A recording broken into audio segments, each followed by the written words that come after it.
가을에는 또 먹을 게 많죠. 가을 되면은 고등어배 엄청 크게 나가잖아요. 부산에 있는 선단이 거의 우리나라의 90% 정도 잡는 걸로 알고 있거든요. 고등어에 좀 특이한 요리가 있습니까? 우리나라는 고등어 구이나 고등어 조림이 거의 대부분이긴 한데 가을에 그렇게 기름이 꽉 찬 고등어들 나오면 저희는 살짝 그거를 초절임을 해놨다가 생선회처럼 또 먹기도 하고요. 일본 요리에서는 초밥이나 이런 쪽으로도 많이 사용을 하니까요. 우리나라뿐만 아니라 뭐 고등어는 전 세계가 다 먹으니까요. 뭐 이태리는 고등어 파스타도 해 먹잖아요. 고등어 초절임 요리가 유럽에도 있어요. 에스카벳이라 그래서 뭐 스페인에서도 하고 프랑스에서도 하는 요리 방법이긴 한데 화이트 와인 식초에 올리브 오일에다가 고등어를 살짝 껍질 쪽만 익혀서 살 쪽을 절여 놓거든요.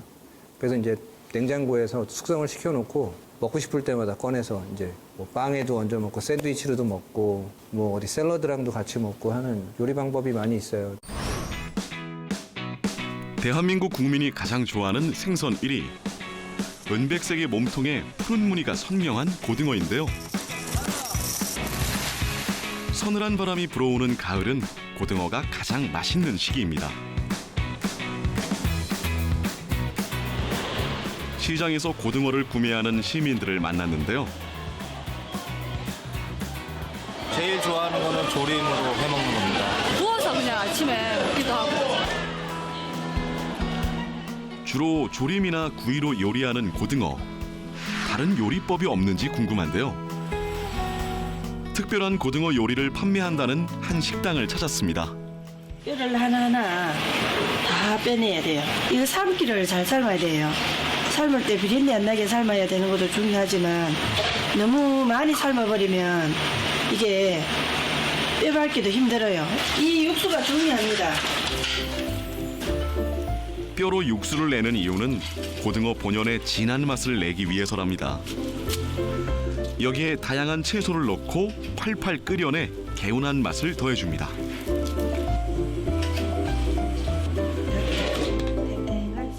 푹 삶은 고등어살은 질감을 위해 마지막에 넣습니다. 고등어가 이렇게 싱싱하니까 살이 다 요리 살아요.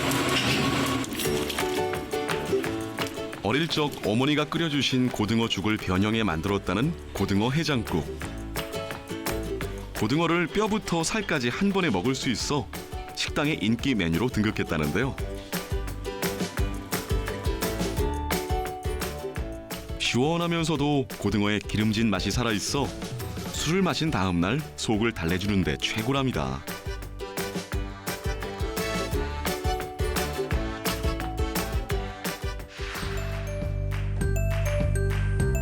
고등어를 화로회로 먹는 지역도 있습니다. 비린 맛이 나진 않을까 걱정되는데요. 담백하고 고소하고 또 다른 생선에 비해 그 특유의 그 살의 그 탱탱함이 살아 있습니다. 고등어회는 비린맛 없이 고소한 기름이 부드러운 치즈케이크처럼 입안에서 사르르 녹는데요.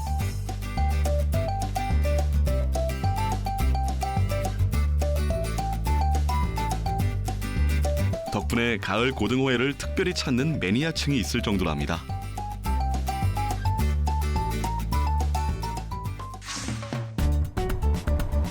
고등어와 함께 국민 생선 1, 2위를 다투는 또 다른 가을 생선, 삼치입니다.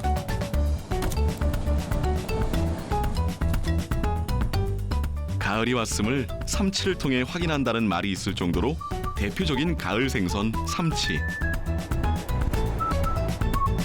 날이 쌀쌀해지는 요즘이 지방이 오른 삼치의 맛을 제대로 느낄 수 있는 시기라는데요.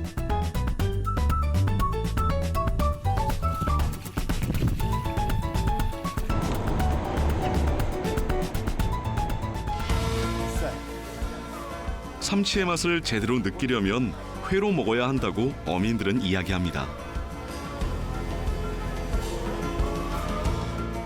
회로 먹으면 삼치 특유의 고소하면서 부드러운 식감을 제대로 느낄 수 있답니다. 키조개는 어떠세요? 키조개는? 근데 장은 키조개 보러 갔어요. 키조개 채취하는 현장에 가서 봤는데 정말 다이버들이 내려가서 호스 하나 물고 내려가서 엄청 오래 계시더라고요. 그 물 자체가 뻘이잖아요, 사실. 뻘 속에서 앞이 보이지도 않는데 더듬더듬 다니신대요. 더듬더듬 다니면서 목에다가 그 바구니 하나 걸고 내려가서 손에서 잡히면 계속 담아가지고 나중에 바구니는 담아서 따로 올리고 메고 나갔던 그 납덩이는 해서 바구니에 넣고 본인이 떠서 헤엄쳐서 또 나오고 하는 모습을 봤거든요. 키조개 사실 껍질 보면은 어마무시하게 생겼잖아요. 사실 유럽에는 그런 사이즈의 키조개 없거든요. 그래서 유럽에서 온 외국인 친구들이 키조개 그런 사이즈를 보면은 굉장히 깜짝 놀래요. 그리고 그 정도로 큰 관자가 나오는 조개가 없죠. 키조개만한. 근데 이게 굉장히 손질을 잘못하면 질겨서 요리하는데 좀 애로사항이 있는데 그렇게 큰 관자는 얇게 좀 손질을 하셔서 뭘 해 먹어도 맛있어요. 그 단맛은 뭐하고 비교할 수 없을 만큼의 그 감칠맛과 단맛이 있기 때문에. 장흥 갔더니 뭐 삼합이라고 키조개 요리를 장흥이 한우가 유명하잖아요. 또 뭐 표고도 유명하고 뭐 키조개 유명하고 하다 보니 예전에는 키조개 그다음에 소고기, 김치해서 삼합을 드셨는데 요즘에 사합으로 드시더라고요. 키조개, 한우, 표고, 김치 이렇게 해서 사합으로 요즘에 많이 드시더라고요. 키조개 삼합을 찾아 남도 최대 문인촌 전남 장흥으로 향했습니다.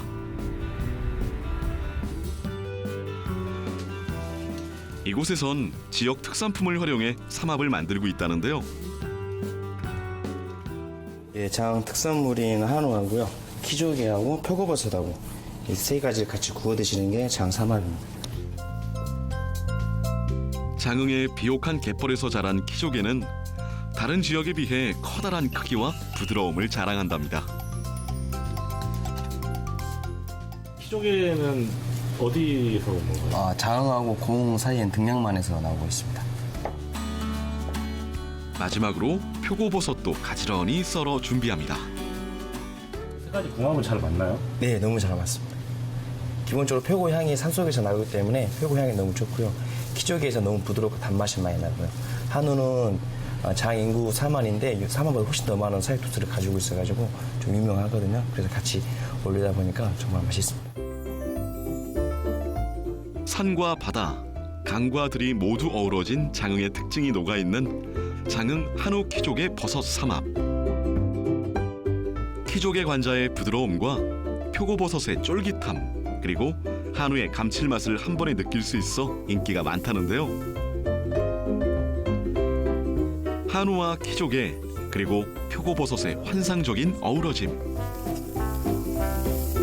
여기에 절인 깻잎까지 곁들이면 어른 아이 모두의 입맛을 사로잡는 으뜸 보양식이랍니다. 키조개가 가을에 나올 쯤 되면은 사실은 서해 쪽에는 낙지가 많이 잡히거든요. 네, 낙지 좋죠. 낙지가 무안 쪽에서 낙지에 대한 자부심이 굉장히 높잖아요. 무안에서 낙지 잡는 어부들한테 도대체 무안 낙지가 뭐가 더 좋습니까? 라고 여쭤봤더니 이렇게 딱 꺼내서 다리를 쫙 펴서 보여주시더라고요. 다리 길이가 다르지 라고 하시면서. 근데 진짜 다른 낙지들하고 저희가 그래서 놓고 좀 봤거든요. 근데 무안께 왜 그런지 모르겠는데 다리가 유난히 긴 거예요. 사실 낙지는 다리가 길어야 맛있잖아요. 다리를 먹는 거지 않습니까? 머리 먹으려고 낙지 먹는 게 아니니까 그 다리를 먹어야 되는 건데 탕탕이를 하더라도 다리가 많아야, 다리가 길어야 양도 많이 나오고. 근데 무안 낙지가 유난히 다리가 더 길기 때문에 좋다라고 말씀을 하시더라고요. 다양한 방법으로 낙지를 요리하는데요. 소개를 부탁드리겠습니다. 이게 낙지를 너무 많이 익혀버리면 원래 우리가 기대하는 그 낙지의 이 젤리 같은 식감 같은 게 없어져 버리면 안 되거든요. 그 일본 사람들이 문어를 익혀 먹을 때도 한국이랑 좀 다른 게 일본은 문어를 아주 푹 익혀서 부드럽게 해서 먹어요. 뭐 유럽도 마찬가지고. 근데 한국은 문어를 익히되 너무 부드러워지지 않게끔 원래 자체가 가지고 있는 그 부드러운 문어의 식감과 약간의 쫀득함이 있어야 되잖아요. 그러니까 낙지도 마찬가지로 볶을 때 보면 너무 많이 익혀서 부드럽게 하거나 너무 많이 익혀서 질겨지거나 하지 않게 적당히 딱 익은 듯 안 익은 듯 약간 미디움 정도로 익혔을 때 낙지 맛이 굉장히 좋았거든요, 저는. 그래서 늘 익힐 때 양념들을 먼저 해놓고 낙지는 빨리 후다닥 볶아가지고 빼야지만 남은 잔열로도 계속 있기 때문에 낙지는 볶을 때 너무 많이 익히지 않는 게. 보통 낙지 탕탕이 많이 드시잖아요. 낙지 탕탕이만 먹으면 하도 먹었더니 이제 심심해질 때가 오거든요. 그러면 이제 거기다 소고기를 육회를 같이 낙지 탕탕이랑 해서 주변에 나오는 김 많잖아요. 뭐 완도에도 뭐 곱창김, 돌김 많이 나오는데 뭐 감태나 이런 것도 괜찮아요. 그거 살짝 그냥 기름만 발라서 굽고 소금 간 하지 말고 그거 구워가지고 잘라서 그 낙지하고 소고기 탕탕이 육회 해서 싸 먹으면은 진짜 맛이 끝내줍니다. 가을이 오면 가을하면 빼놓을 수 없는 수산물이 있습니다. 비친 그대의 미소가 어민들의 천금 같은 보물, 대하입니다. 대하를 이용해 강래호 셰프가 특별한 요리를 준비했습니다. 분주해 보이는 주방. 오늘 준비하신 요리는 뭔가요?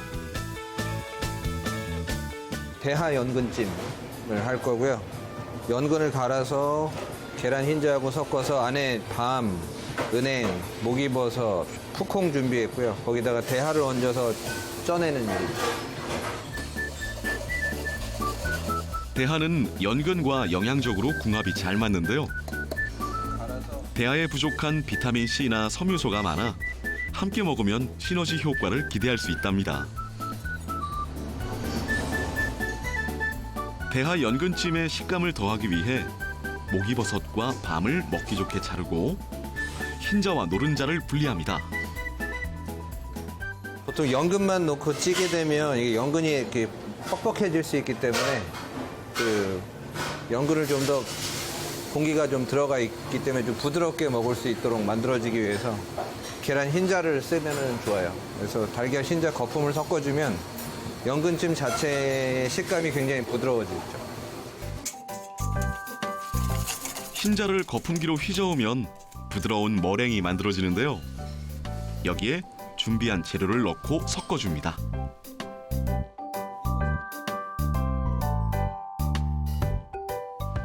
섞을 때는 먼저 조금 넣어서 가볍게 먼저 풀어주고요. 부셔지기 때문에 처음에는 조금 부드럽게 만들어주기 위해서 조금만 섞어주고 이렇게 잘 섞이면 밑에 베이스로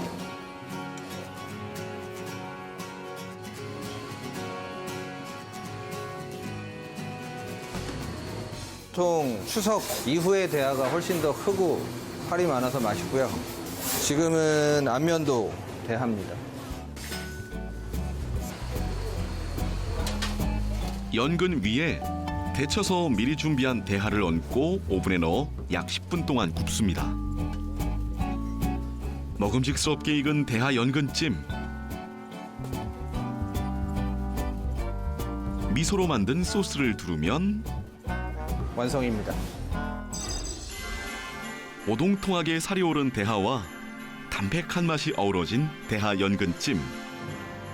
가을의 풍성한 맛을 느끼게 해줄 오늘의 요리였습니다.